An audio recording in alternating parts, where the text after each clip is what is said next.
ప్రజలని వచ్చి complaints ఇవ్వమంటున్నారు. Telugu Desam party కార్యాలయం దగ్గర, జనసేన కార్యాలయం దగ్గర, భారతీయ జనతా పార్టీ కార్యాలయం దగ్గర తీసుకుంటున్నారు, లోకేష్ గారి దగ్గర తీసుకుంటున్నారు. అంతా బాగా ఉద్దేశం మంచిది.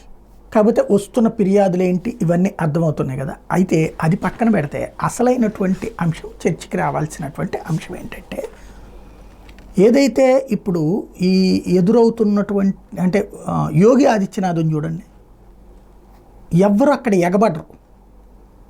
అందరికీ వచ్చిన వాళ్ళకి వచ్చినట్టు కుర్చీల్లో కూర్చోబెట్టేస్తారు. అక్కడ దాదాపుగా ఒక 4-5 వేల కుర్చీలు ఉంటాయి. యోగి ఆదిత్యనాథ్ ఒక టైం పెట్టుకుంటాడు. ప్రతి కుర్చీ దగ్గరికి తనే వెళ్తాడు, తీసుకుంటాడు వింతపత్రం, మాట్లాడతాడు, సంబంధిత శాఖలకి ఆర్డర్ ఇస్తాడు. మనం ఇక్కడ ఆ పని చేస్తే అద్భుతంగా ఉంటుంది.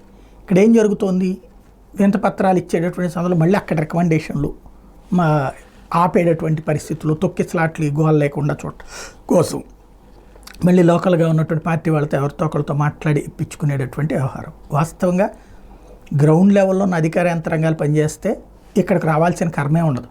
ఇదివరకు మొదట్లో ఏం చెప్పేవాళ్ళు అంటే వైసీపీ వాళ్ళ మూలంగా, వైసీపీ వాళ్ళని వ్యతిరేకంగా ఇన్ని ఫిర్యాదులు వస్తున్నాయి. ఇప్పుడు కనబడుతున్నాయి కదా, రోజు పోయే కొద్దీ బోలెడన్ని ఎక్కడికక్కడ ఆర్థిక అంశాలు ప్రధానంగా కనబడుతుంటాయి, బెదిరింపుల అంశాలు ప్రధానంగా కనబడుతుంటాయి, రాజకీయ వేధింపులు ప్రధానంగా కనబడుతుంటాయి. కాబట్టి వీటికి సంబంధిత శాఖలు సక్రమంగా పనిచేసేలా చూడటం ఒక ఎత్తు. రెండవది, కాస్త వాళ్ళకి గౌరవం ఇస్తూ వాళ్ళని కూర్చోబెట్టి వింతపత్రాలు తీసుకుంటే బాగుంటుంది.